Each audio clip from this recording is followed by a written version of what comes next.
From Hollywood, it's time now for...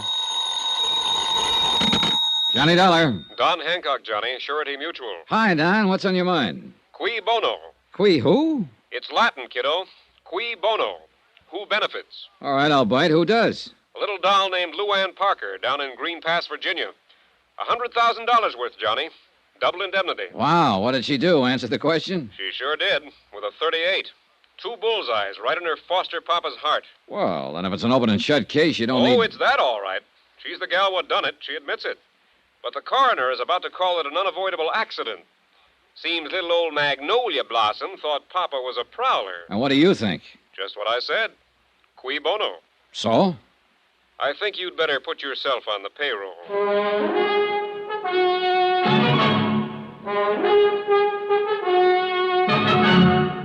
Tonight and every weekday night, Bob Bailey in the transcribed adventures of the man with the action-packed expense account, America's fabulous freelance insurance investigator... Yours truly, Johnny Dollar.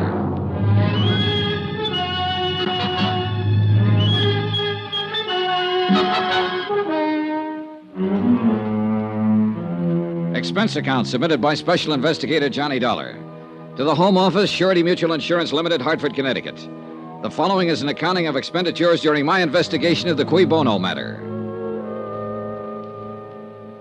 Item 1, $78.45. Transportation and incidentals, Hartford to Green Pass, which was a village of some 12,000 people, hidden among quiet wooded hills, and located, as I discovered on arrival, some 3 miles from the railroad station.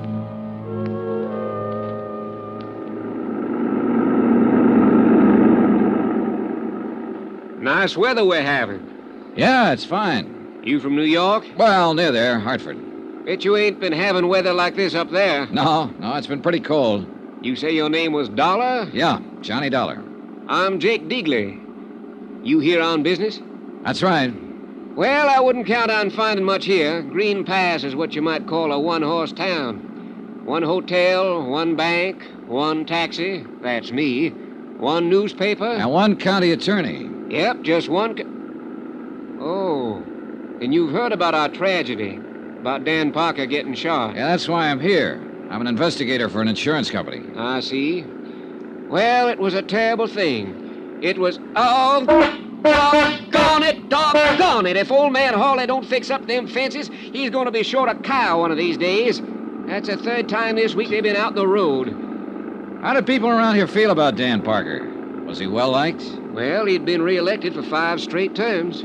No personal enemies? Not a one. There ain't a man in Green Pass that... Hey, what difference does it make whether he was well-liked? You know how he was killed, don't you? Yeah, I understand he was shot accidentally by his stepdaughter. That's right. And what difference does it make whether he had any enemies? Well, none, probably. But when an insurance company holds a policy as large as the one they carried on Dan Parker, they want to know the full circumstances surrounding the death. Well, there ain't no mystery about it, Mr. Dollar. That poor girl took him for a burglar and shot him, that's all. And it mighty near broke her up. Say, what about her, Jake? Is she well-liked? Well, let me put it this way. I'm 52 years old. I got a grandson, 17. And we're both in love with Luanne Parker. I see. And there's 5,000 other males in Green Pass that feel the same way. She get along all right with her stepfather? They worshipped each other. She was all Dan had since Mrs. Parker died 9 years ago. They was thicker than thieves, them two. Rode horseback together, went fishing, took trips together. Well, then it's understandable that she'd be pretty broken up. It was terrible for her. She went clean out of her mind when she realized what she'd done. So tell me, was Dan Parker a wealthy man? No, fairly well-to-do for these parts, but no ways wealthy, the way you'd think of it in New York, for instance. Then I imagine the Parker girl would think of $100,000 as being a pretty sizable fortune. Mr. Dollar, let me give you a little advice. Oh? You got a job to do, fine. But if I was you, I'd be mighty careful how I went about doing it. Why so? Well, people up here in the hills are kind of standoffish at best. And if you go around hitting what you seem to be hitting at, you're going to get yourself a mess of trouble. I don't deal in hints, Jake. All I'm trying to do is dig up all the information possible. Let the company know exactly what happened. That sounds fair enough, Mr. Dollar. But you take my advice. Dig easy.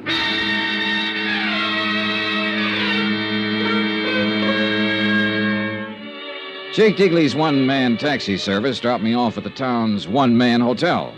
I signed in, left my bags, and did a quick resume of the case which Don Hancock had given me in New York. I tried pumping the hotel proprietor, but when he found out who I was, he frosted up like a mid-julep on a sultry day. But he did tell me I could find the sheriff across the square at the town's one pool room. It turned out to be a one-man place, too. And at the moment, Sheriff Jim Peterson was the one man.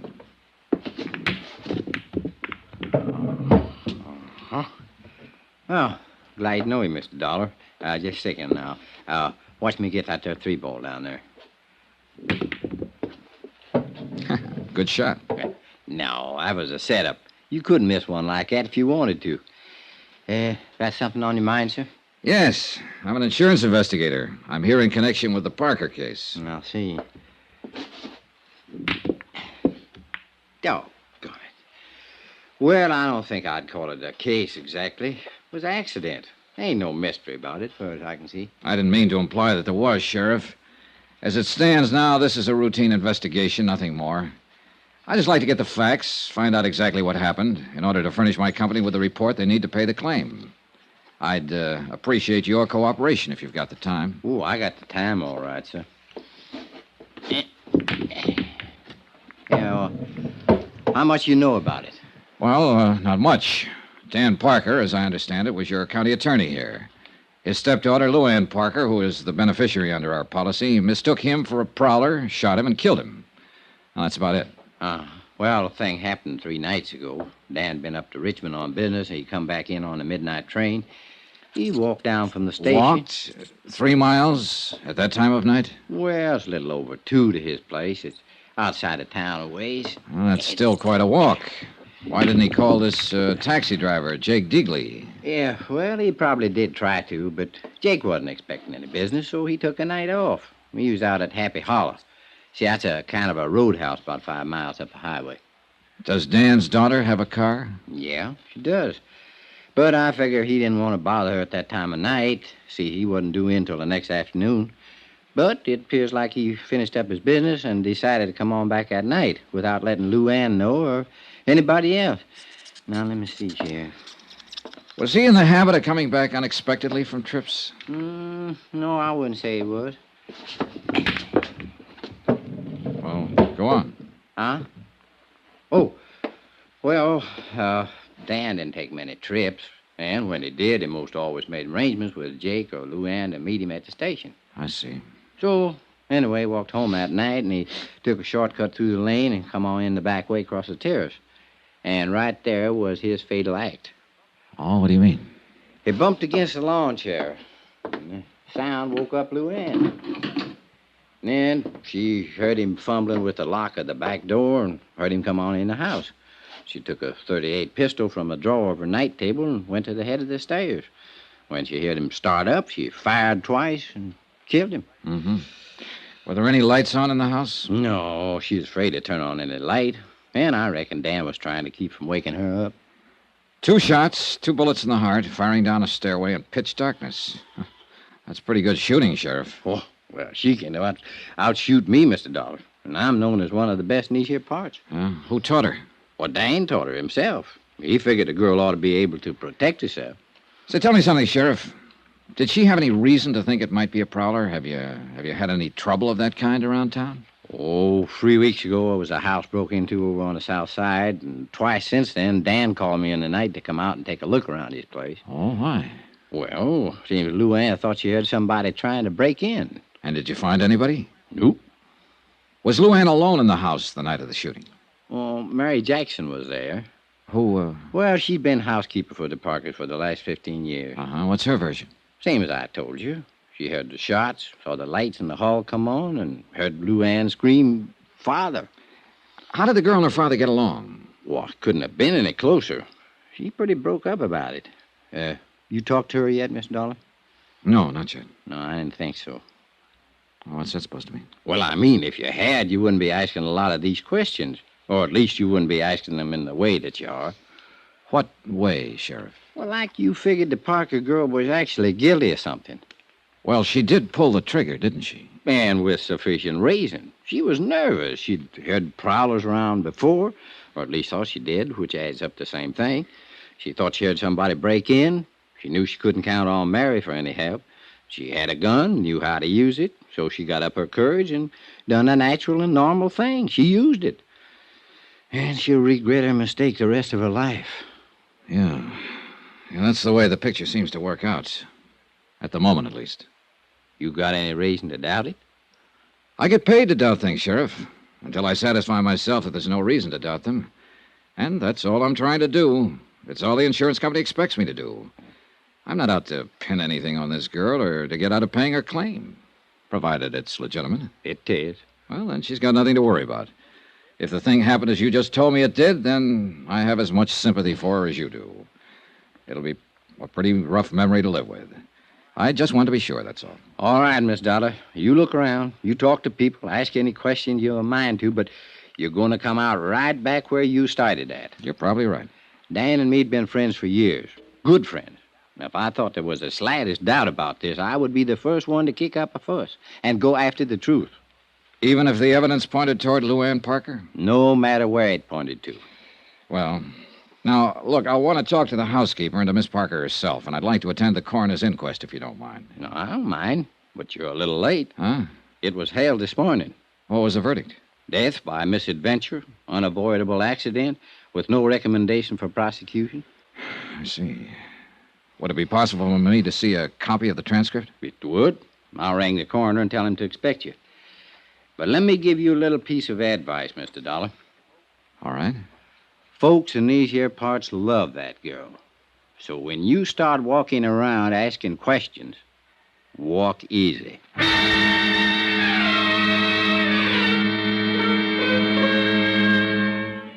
I went over the coroner's report and found nothing. Luanne had been called as a witness and appeared to have answered all questions in a frank and a straightforward manner. I checked her school record. She was regarded as an unusually bright girl and had stood at the head of her class all through high school. She'd been elected cheerleader in her junior year, won the lead in the class play, had been chosen queen of the senior prom. She was the town's darling. They worshipped her. And I could see that casting any aspersions on her would be like an attack on the crown jewels. I began to feel like a peeping Tom, like a louse, like I was wrong. And yet, cui bono? Who benefits? 2 bullets in a man's heart and a $100,000 payoff. I had to be sure.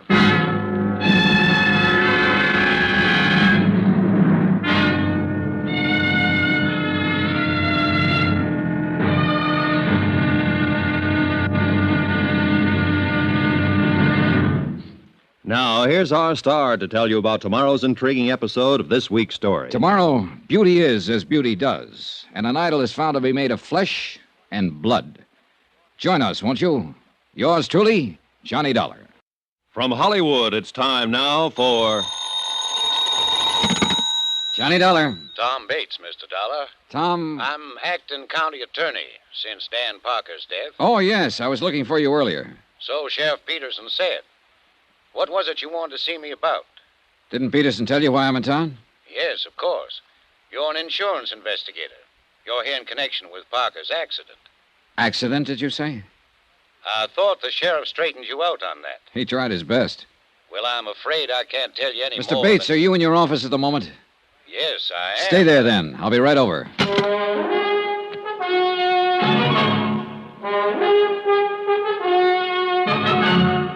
Tonight and every weekday night, Bob Bailey in the transcribed adventures of the man with the action-packed expense account, America's fabulous freelance insurance investigator. Yours truly, Johnny Dollar.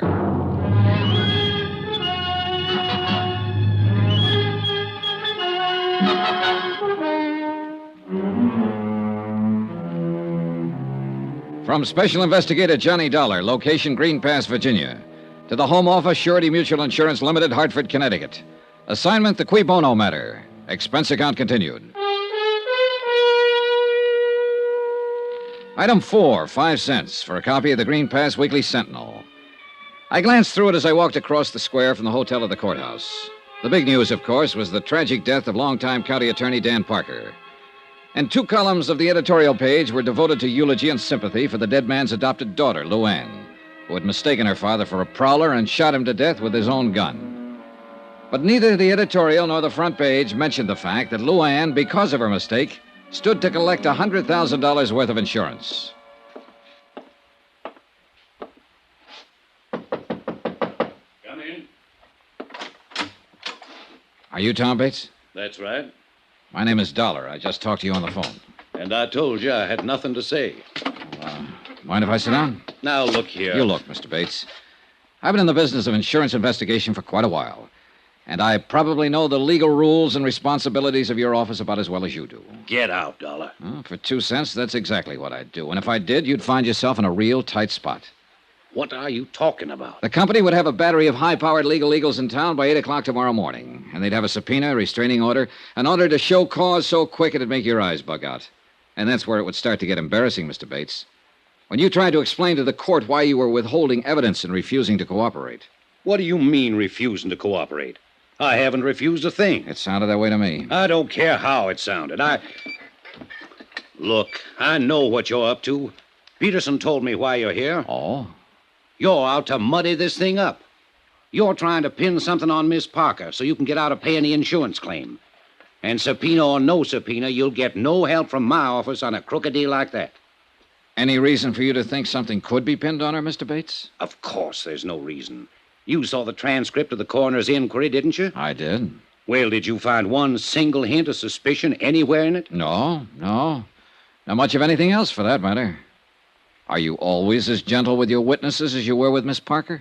The girl was half out of her mind with grief, on the verge of a breakdown. We got the facts. What more do you want? Maybe we should have thrown her in jail, beat her up with a rubber hose, starved her till she thought of something to confess. Is that the way you'd have done it? Oh, relax, Mr. Bates. You're not in a courtroom. No, and by heaven, I'm not going to be. Not on this case. Because there's no reason. How long have you been in love with the Parker girl? Ever since I... What difference that make? It might help to account for your attitude about this. What is it you're thinking? That I'm helping her get away with something?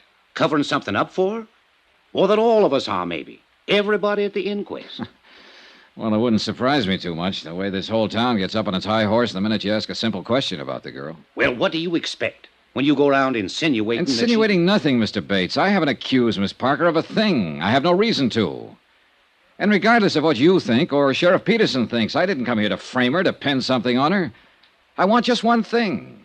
The complete detailed story of Dan Parker's death, and I'm going to get it one way or another. Well, nobody's trying to prevent you. I'm glad to hear it. Then how about some cooperation? What do you want to know? How long have you been Mr. Parker's assistant?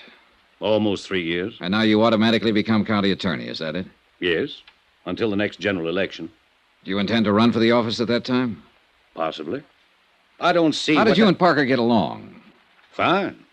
Why? Well, did he approve of your interest in his daughter? Well, he certainly preferred me to... Well, anybody else in the running. Who else is in the running? Nobody, actually. Are you engaged to her? Not officially. She doesn't think she's quite ready to settle down. Uh-huh. But if she had been ready, you think Mr. Parker would have welcomed you as a son-in-law, huh? I think so. I didn't kill him, Mr. Dollar. Ever have any arguments with him? No. None of any importance. Who were his enemies, Mr. Bates? He didn't have any. A county attorney without a single enemy? That's a little remarkable, don't you think? That was the type of man he was. He'd usually let sleeping dogs lie. Easy going. Too much so, maybe. That was half the... Half the reason the two of you argued? Is that what you started to say? There were times when he should have gotten tough, or at least let me do it. Well, you'll have your chance now. And I'm going to take advantage of it. In one case, at least. Oh, what case is that? The Happy Hollow Roadhouse. That place should have been closed 2 years ago. But Mr. Parker wouldn't hear of it. And the sheriff wouldn't touch it without Parker's okay. Who runs it? A dirty little... His name's Sammy Drake. A cheap 30-cent crook. Why should the place be closed, Mr. Bates? Because it's a menace to the community. Drake's got everything going out there, wide open. He ought to be run out of town. And before the month's up, he will be. Was Drake a friend of Mr. Parker's? Hardly. Is Miss Parker acquainted with him? She knows him, of course.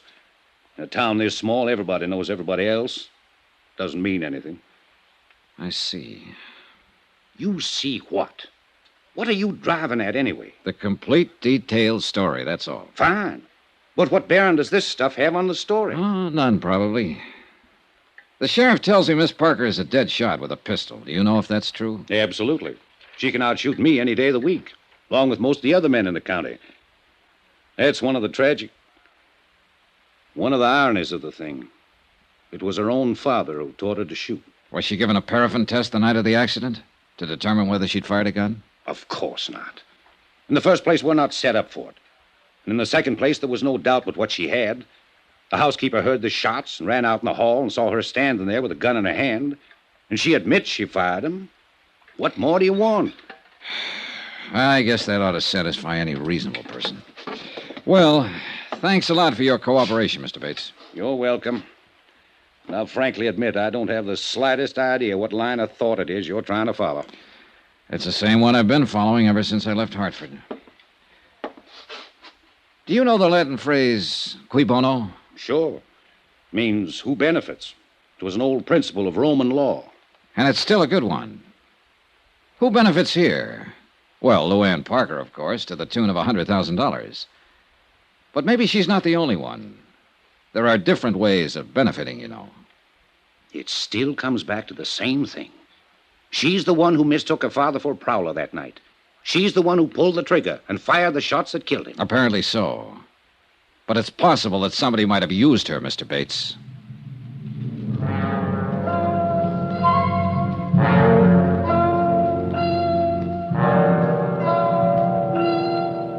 Expense account, item 5, $6 even. Flat rate payment to Jake Deagley for a couple of hours' use of his battered old taxi. I stopped at the telephone office and I talked with the supervisor. I talked with the editor of the local paper and with a waitress who'd gone to school with Luanne Parker, with a boy in a service station who'd dated her in high school. And all of their remarks fit the same picture. A sweet, fresh, all-American girl with an adored father who'd showered her with gifts and attention. And now her own personal tragedy was the town's public one. And they all wept for her. Not a fact out of line. So finally I decided I'd filled in the background enough for the moment, and it was high time I met the little princess face to face.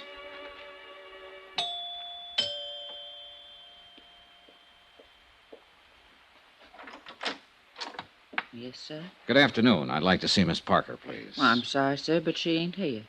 Oh? She's been staying in with Dr. Praley and his wife.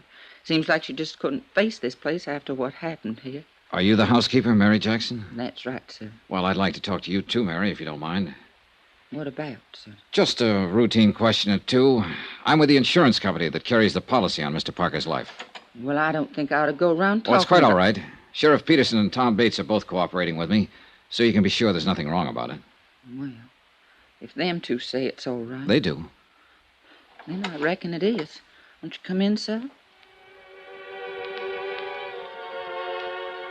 In a few minutes' conversation, I learned that Mary Jackson had practically raised the Parker girl and worshipped both her and her father. She showed me the terrace where Dan Parker had bumped into the chair and wakened both his daughter and Mary, the back door where he'd entered the house that night, and then finally the main stairway where the shooting had taken place.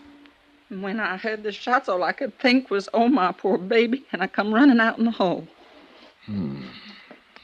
Your room is the third door there, is that right? Yes, sir. Well, just then Miss Luanne turned on the lights, that switch right there beside you, and I saw her standing here at the top of the stairs with a gun in her hand.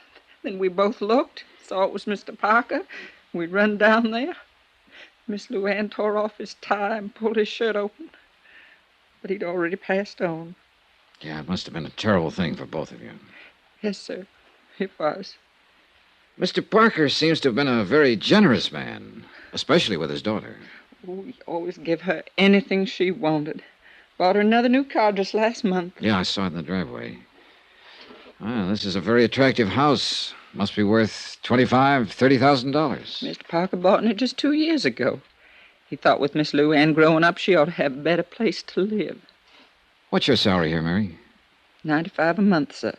And my keep, of course. I wonder how he did it. Sir? Well, Dan Parker made $5,000 a year as county attorney. There's less than $600 in his bank account. The manager said it's never been much higher. And yet, This house, new cars, those clothes of Miss Parker's that you showed me, a $50,000 life insurance policy. How about that, Mary? I don't know nothing about it, sir. And still, with all this, they were always quarreling. How'd you find that out? Why, Mary? What did they quarrel about? Well, it's only been the last 6 months, and it wasn't her fault. It wasn't like her. It was that Sammy that put those ideas in her head. Sammy Drake, the fellow who owns the Happy Hollow? And she was a restless one with nothing to do, and he took advantage of it. Filled her head full of crazy notions. I know it was him. What crazy notions, Mary? Oh, going off to New York, getting on the stage, or dancing in some nightclub. It's the only thing Mr. Parker ever refused her. But he sure put his foot down on that. He said the only way she'd do it'd be over his dead body. Oh, sir. Thanks, Mary. You've been a lot of help.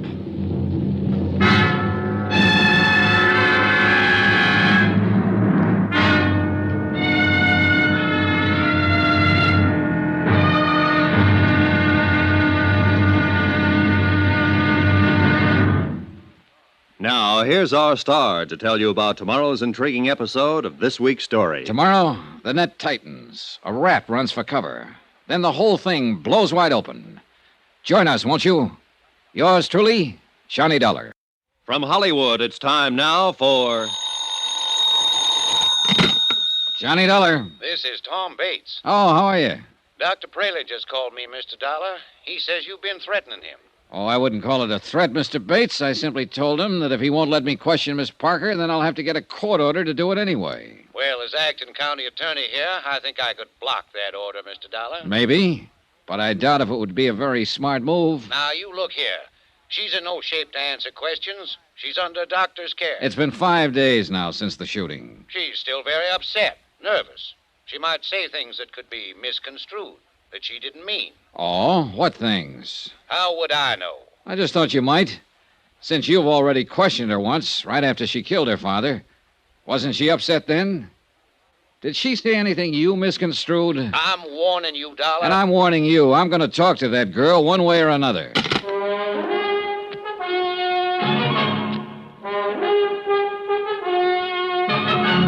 Tonight and every weekday night, Bob Bailey in the transcribed adventures of the man with the action-packed expense account, America's fabulous freelance insurance investigator. Yours truly, Johnny Dollar.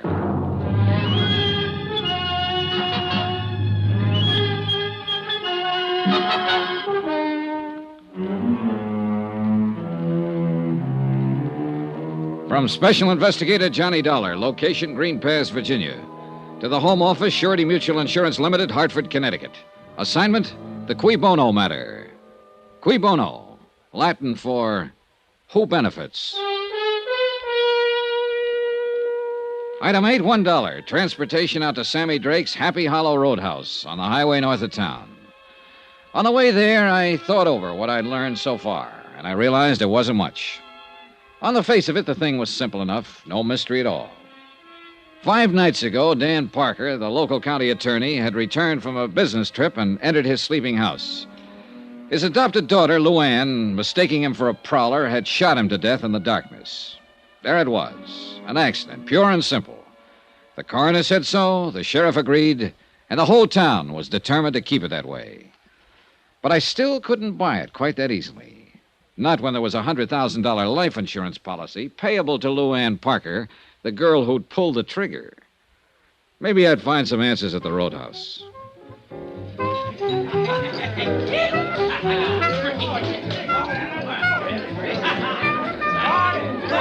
The Happy Hollow was like 1,000 other places of its kind.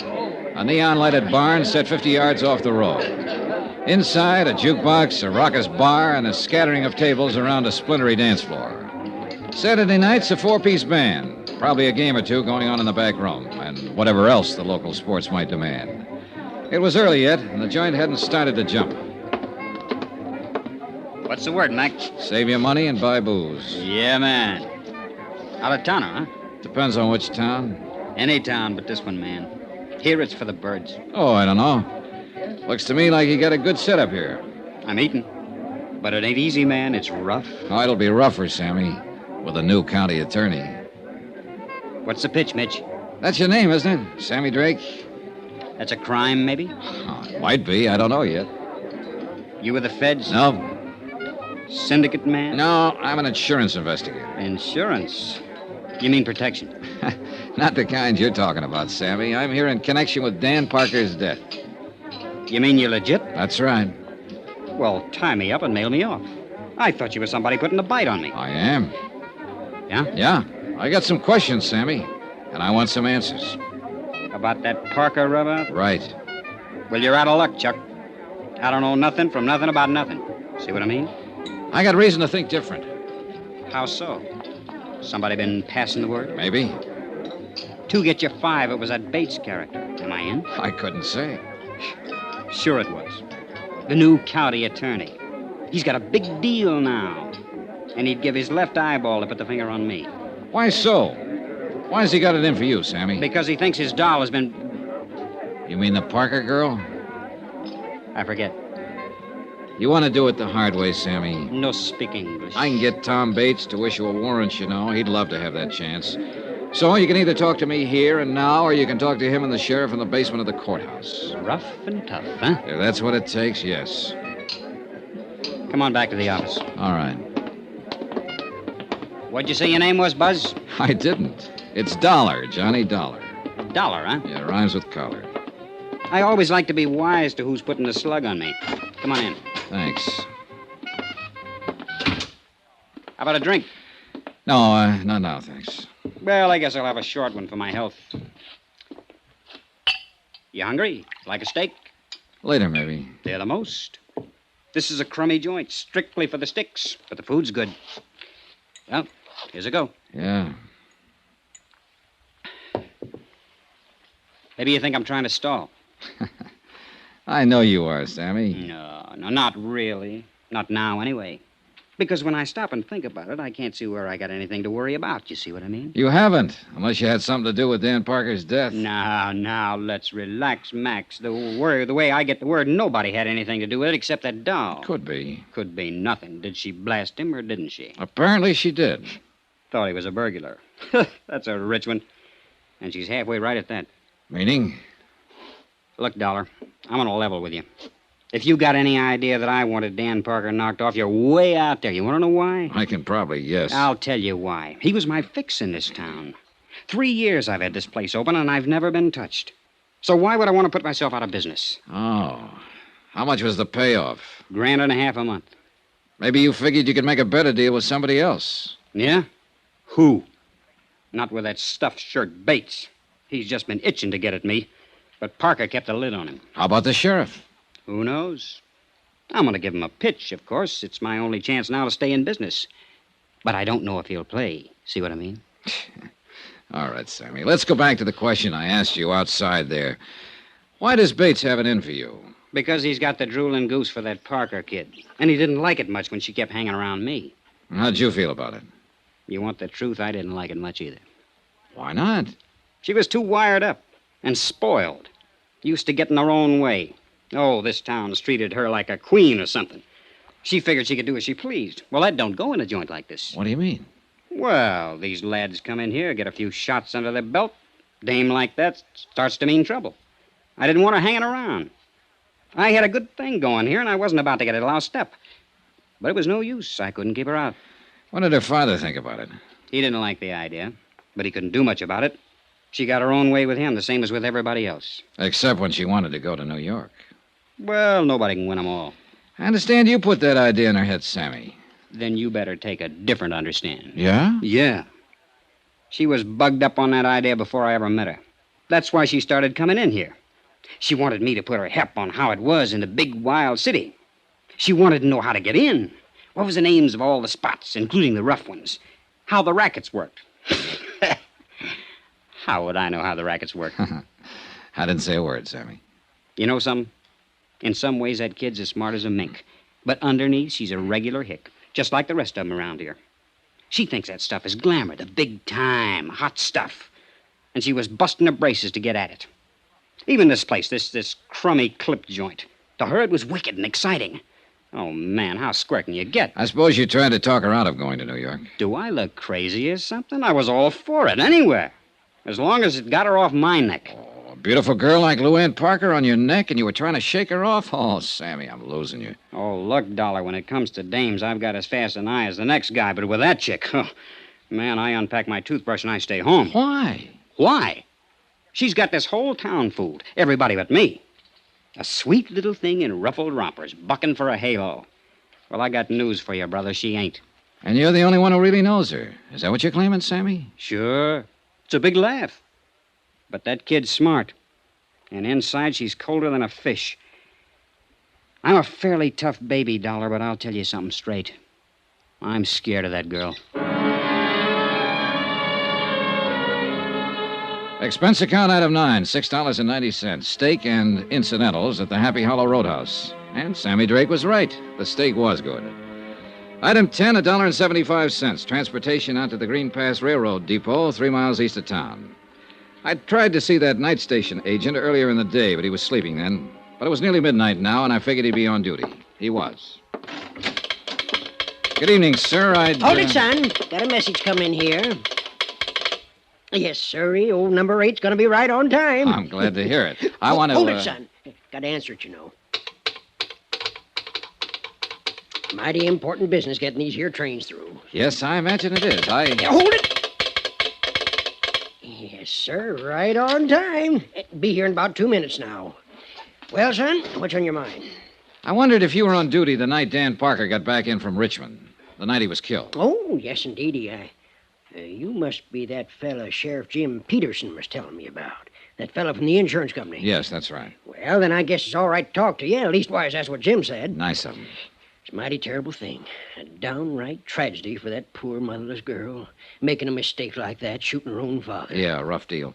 Did you notice Mr. Parker when he got off the train that night? Well, of course I did. I always notice anybody getting off. It's part of my job, son. Yeah, well, It was right about this same time of night. He come in on number 8, the same one that's due in now. Did you talk with him? Of course I talked with him. I know Dan Parker since we're both pups. he said, "Hi, Willie." I said, "Fine." And he said, "How's the family?" And I said, "Fine." And he said, "Well, you know, we talked. We had to talk more, too, but there's some fellow with him." Oh, well, I didn't know that. I reckon it was just some passenger he'd struck up the time of day with. Dan was all... There. You hear that, son? She's coming across the Briar Creek Bridge right now, right on time, Well, too. look, what happened to this stranger? Did he and Dan Parker leave the station together? Oh, no. No, they just talked while the engine was taking on water. The fella got back on the train before it pulled out. He's just going through. Did you hear what they were talking about? No, can't say that it did, son. Most likely didn't amount to nothing, though. No, I suppose not. By golly, I did hear one thing. Oh, what? Just when the train was starting up, the fella leaned out and yelled, "Thanks a lot, I'll be seeing you." Dan just grinned, waved back, and went on down the platform to the telephone booth. You don't know what he meant by that remark. Oh, nothing, more than likely. Just one of them things you say, you know. But that's life for you, because he won't be seeing him after all. Say, she's coming around the bend there, son. I gotta get the mail sack out. You got any more questions? You're gonna have to ask him on a run. The mail's got to get through. Oh, I wouldn't think of stopping it. Hey, look, you said Dan Parker made a call from that telephone booth over there. You know who he talked to? Nobody, son. What do you mean? Why, he come back and said get a busy signal. I guess he'd have to walk home. And that's what he done. That was his mistake. That was one of them anyway. And you got any more questions? I reckon they'll have to wait. I haven't got any more. How's that, son? I said thanks a lot. Now, what for? Well, there you got me. I don't know.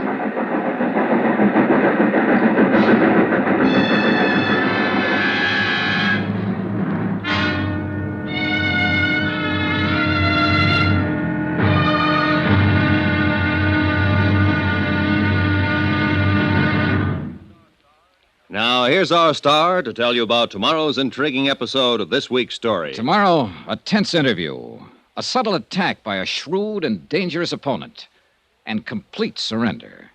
Join us, won't you? Yours truly, Johnny Dollar. From Hollywood, it's time now for...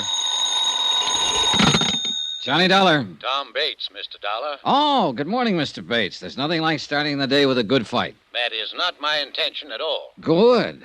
I was beginning to think you went around in a permanent state of belligerency. Only when I see a so-called insurance investigator out to frame an innocent girl. Anybody I know?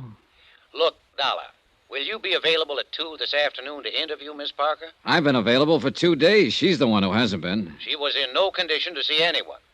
However, Dr. Praley is releasing her in an hour, and she's going on home. All right. Tell her I'll see her at 2. It won't be necessary to tell her.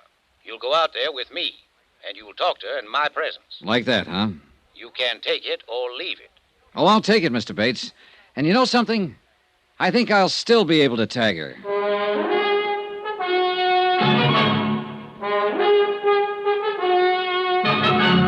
Tonight and every weekday night, Bob Bailey in the transcribed adventures of the man with the action-packed expense account, America's fabulous freelance insurance investigator. Yours truly, Johnny Dollar.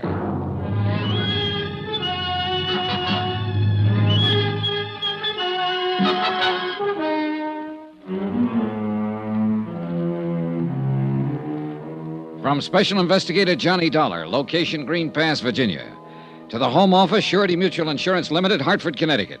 Assignment, the Cui Bono Matter. Expense account continued. Item 12, $1.80 for a late and leisurely breakfast in the hotel coffee shop. Leisurely because I had nothing to do but kill time. I'd covered every possible lead I could think of, and the result, 0.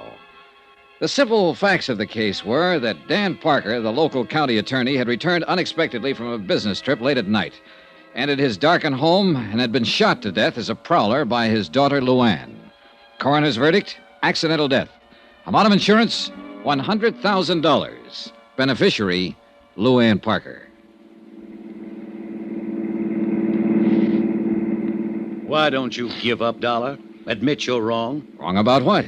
About thinking you've got a chance of beating Miss Parker out of her insurance money? Oh, so that's what I'm trying to do, huh? That's what your company pays you for, isn't it? To find some angle, some technicality that they can use to break the claim? No, they pay me for the unpleasantness of having to put up with bull-headed acting county attorneys, Mr. Bates. Sure. You'd a lot rather question that girl without me being around. Bates, I'd rather do anything without you being around. Well, the feeling is mutual.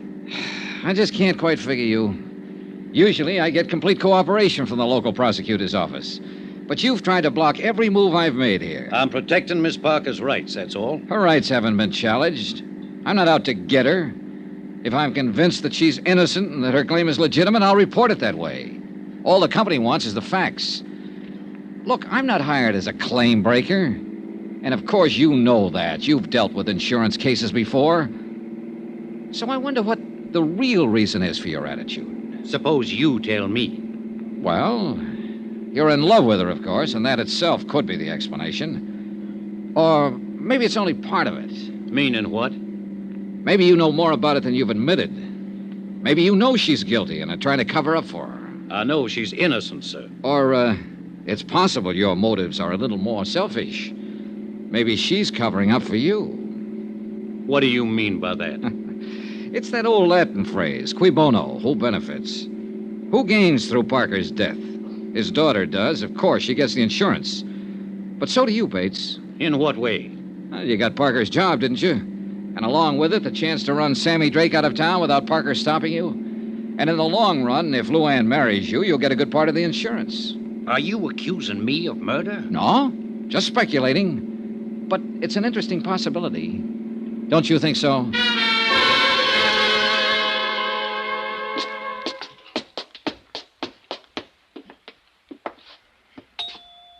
Any particular subjects I should avoid, Mr. Bates? Ask anything you want, as long as I'm here to advise her.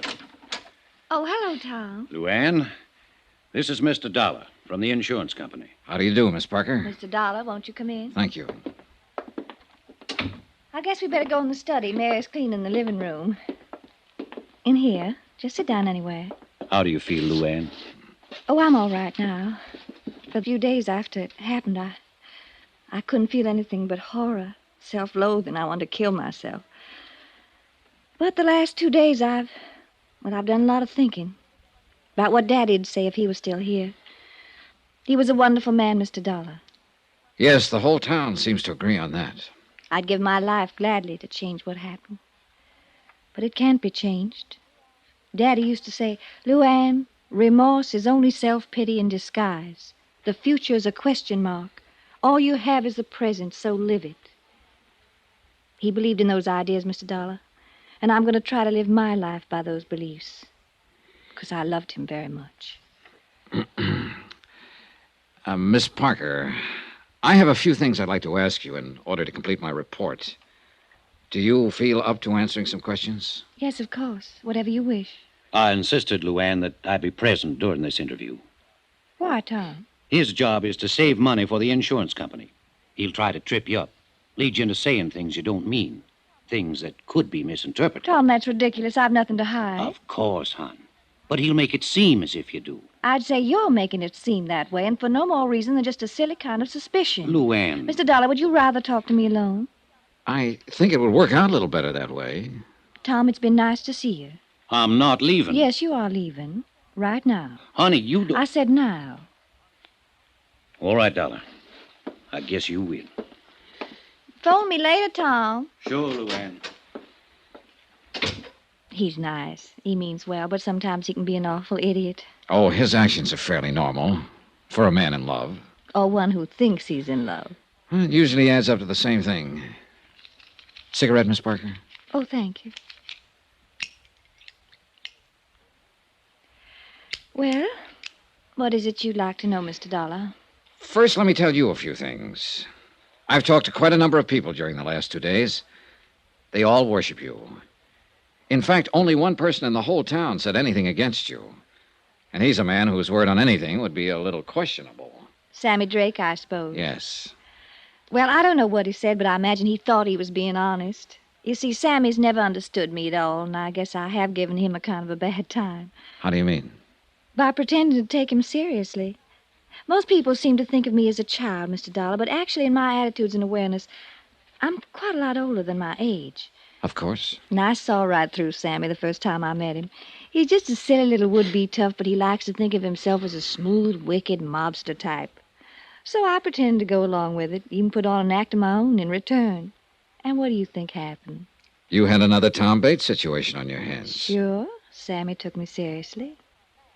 Well, I didn't want any part of that, so of course I ran for cover. And he has never forgiven me. Well, I guess you can stand having one detractor, Miss Parker. You got a big team on your side. I like people. I guess that's why they usually like me. I've had a wonderful life, Mr. Dollar. And I'm very grateful, especially to Daddy. He did everything possible to make me happy. I think if I'd asked for the moon, he'd have tried to get it for me. There was one thing, though, that I understand you disagreed on. You mean my wanting to go to New York? That's right. I guess the only arguments we ever had was over that. If I'd only known how short a time he was going to be with me, well, it didn't matter that much. I felt I was right, that the only reason he was against the idea is because he still thought of me as a child. Parents usually do that. I know.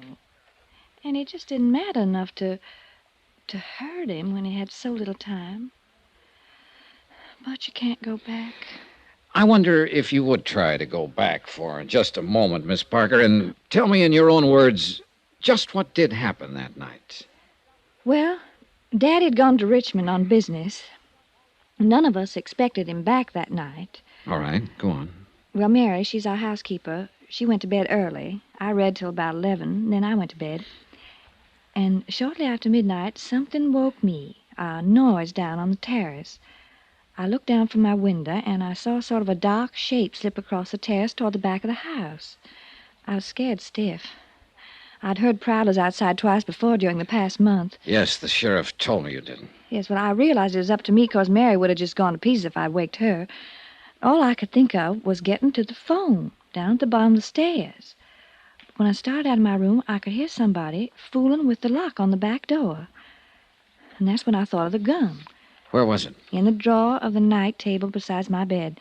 Daddy'd put it there himself after the night I heard the prowler, but I'd almost forgotten it. All right. Then what did you do? Well, I took the gun. I went back out into the upstairs hall. All I had in mind even then was to go downstairs and get that phone. But when I reached the stairway, I heard someone moving down below, and I realized that whoever it was had already got in the house, that they were starting up the stairs. And I could see just a vague blur, dark shape against the shadows. I was petrified. I remember thinking he's probably got a gun. And without even stopping to consider, I fired twice down the stairway. Yes, Miss Parker? heard him fall. I knew I'd hit him. Mary screamed and came running out of her room. I found the switch and I turned on the lights. And then I saw what I'd done. It was Daddy. I'm sorry, Miss Parker. And I'm sorry it's necessary for you to go back over this. I'll be all right. There was one thing that wasn't brought up at the inquest. Your father apparently tried to make a phone call from the railroad station that night, and he told the agent all he was getting was a busy signal. Could he have been trying to call here?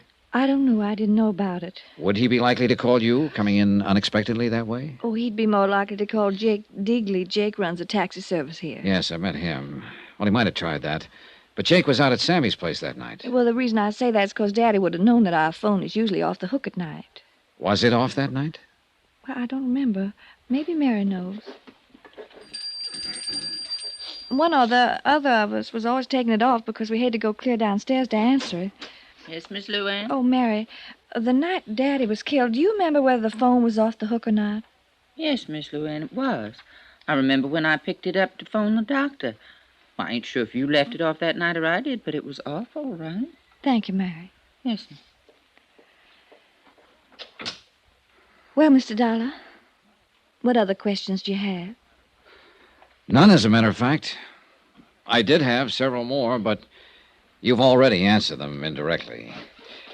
Thanks for cooperating. You're quite a girl, Miss Parker. Oh, yes, I'm quite a girl. A girl who killed her own father. Goodbye, Mr. Dollar. I meant exactly what I said to her. One way or another, she was quite a girl. Either she was one of the sweetest, bravest, and most honest kids I'd ever met, or she was one of the smartest, coolest little murderesses who ever walked the face of the earth. And I was very much afraid that I'd never be quite sure which.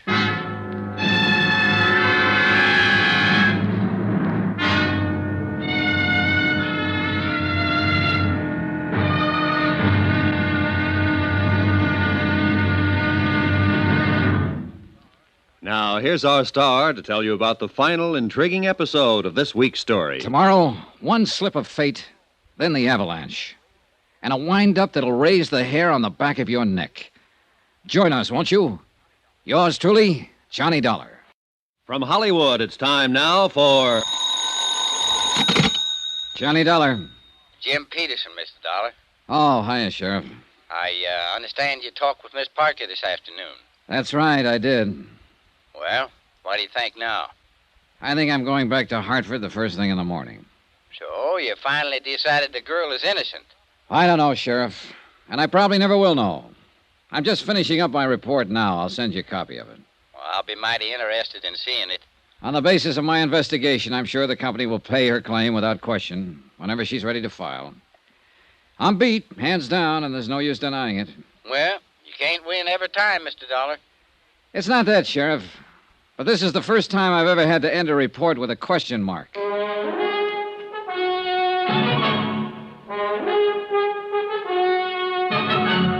Tonight and every weekday night, Bob Bailey in the transcribed adventures of the man with the action-packed expense account, America's fabulous freelance insurance investigator. Yours truly, Johnny Dollar.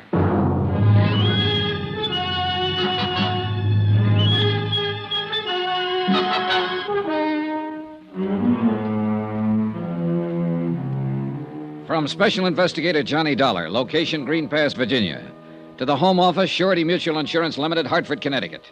Assignment, the Cui Bono Matter. Expense account, final page. Item 14, 50 cents. Notary fee on a 20-page report. A report that covered everything and told nothing. But it was the best I could do. I had no more leads, no new ideas.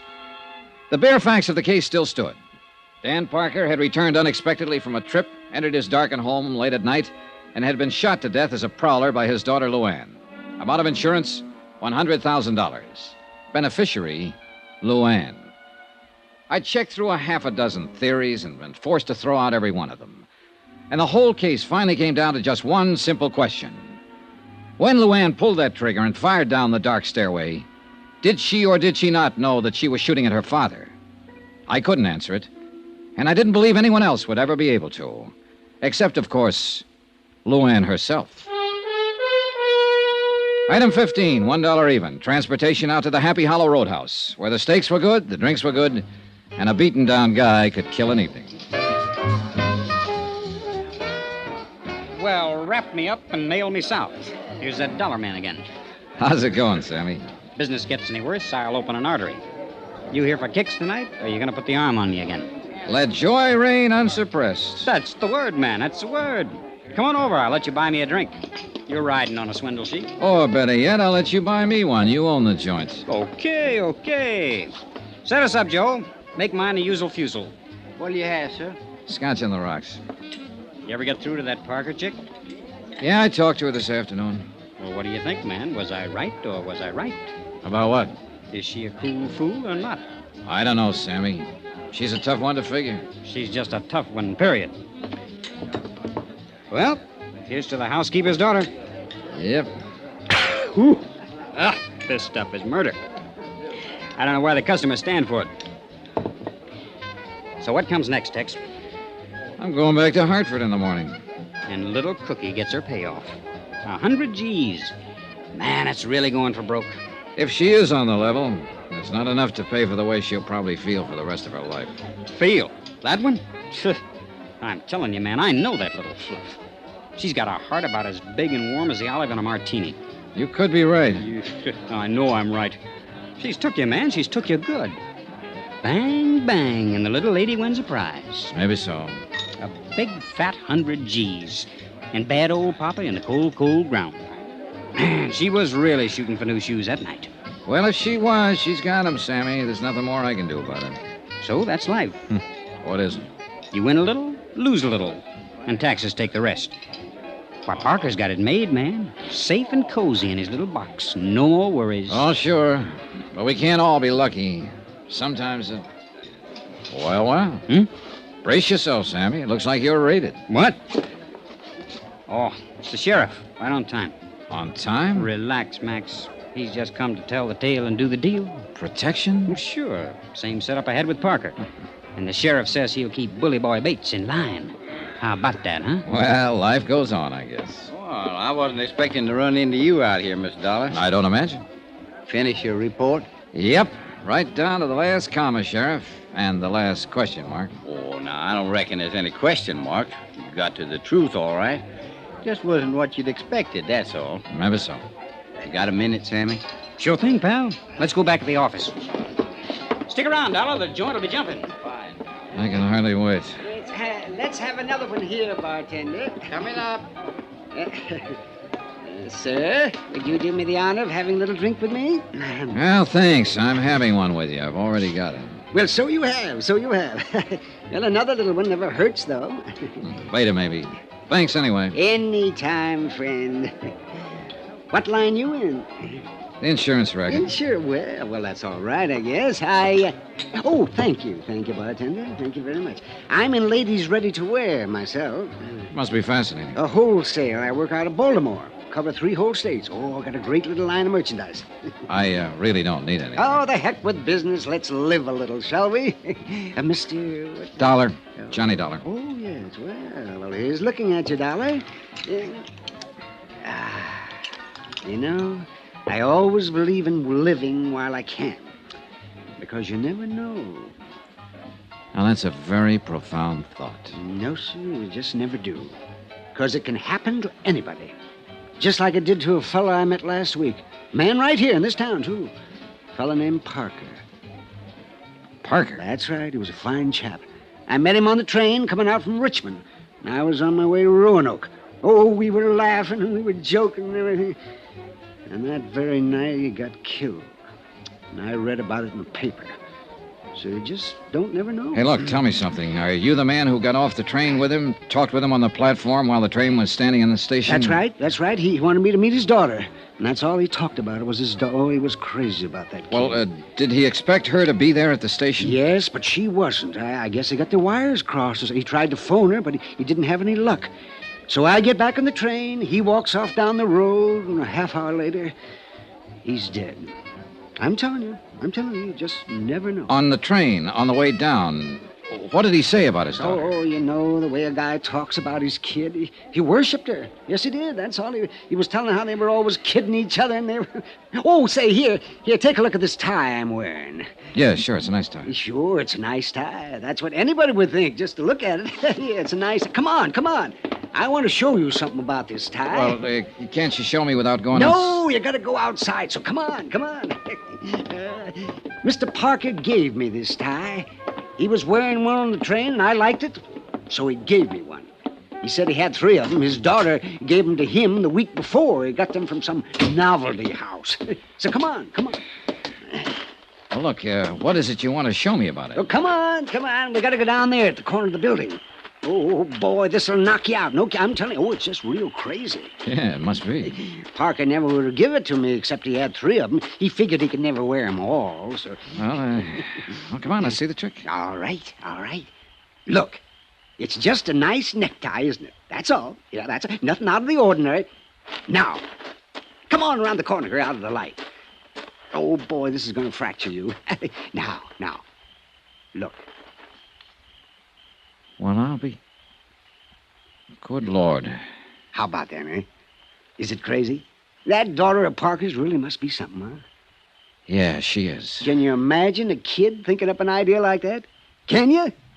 Giving her dad a necktie that glows in the dark.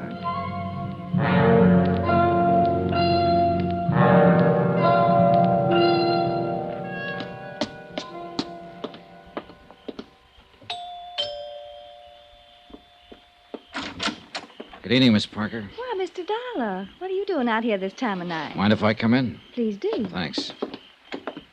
Oh, I brought your gun back. The sheriff was finished with it.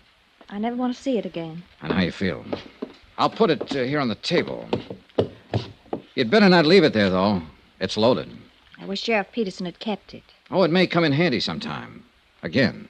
Mr. Dollar. I was planning to leave town in the morning, Miss Parker. I'd already made out my report and given you a clean bill of health. Well, I didn't even realize I was under suspicion.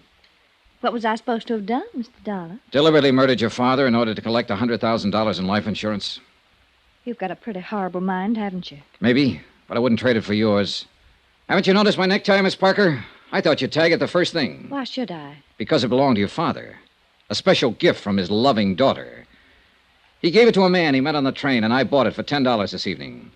So now you know what happened to the third tie. That's probably been bothering you.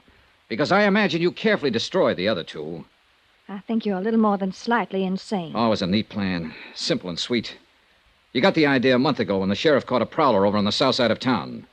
And suddenly you began to hear prowlers at night. You bought your father a set of ties that glow in the dark. And then you waited. And when he came back from that trip, you got your chance. You've got quite an imagination. Oh, it was a great setup. A dark house and him wearing a tie that glowed in the dark, just like this one, Miss Parker. It was a perfect target. You couldn't miss. It's almost a shame that you were beaten by one unforeseen accident. Your father talked to a stranger and gave him a tie. And that tie is going to hang you. No, I don't think so, Mr. Dollar. Turn on those lights. You were right, you know. It is a perfect target. You were very clever, Mr. Dollar, but not quite clever enough, or you'd have known. Sheriff. Yeah, I've been standing out there on the terrace. You... No, Luanne. You better give me the gun. No use pointing it, honey. It's loaded with blanks. You all right, Miss Dollar? Yeah, I'm all right, Sheriff. A little sick, that's all. That anybody so beautiful could be so rotten. You faked it. You tricked up the whole thing just to frame me, you filth. You dirty evil. That's enough, Luanne. That's enough. Nobody tricked you except yourself. That's hard for me to believe.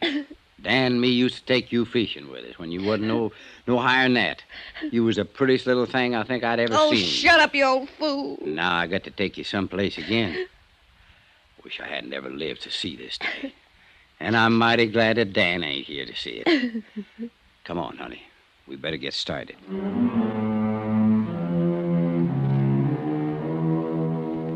Expense account item 16, $148.30. Hotel and incidentals in Green Pass and transportation back to Hartford. Expense account total, $382.65. End of account, end of report. Remarks. When you gave me this assignment, Don, you asked a question. a phrase in Latin. Cui bono? Who benefits? So here's your answer. Nobody. Yours truly, Johnny Dollar.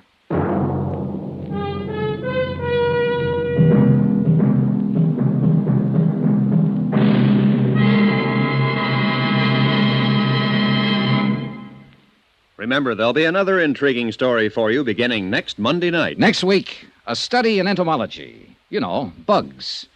And this one's the deadly variety, a firebug. Join us, won't you? Yours truly, Johnny Dollar.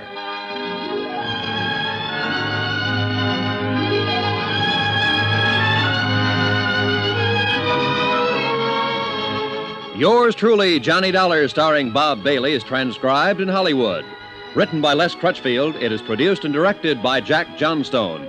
Heard in this week's cast were D.J. Thompson, Mary Jane Croft, Forrest Lewis, Byron Kane, Russell Thorson, Sam Edwards, Dal McKennon, and Howard McNear. Musical supervision by Amerigo Marino. Be sure to join us on Monday night, same time and station, for another exciting story of yours truly, Johnny Dollar. This is Roy Rowan speaking.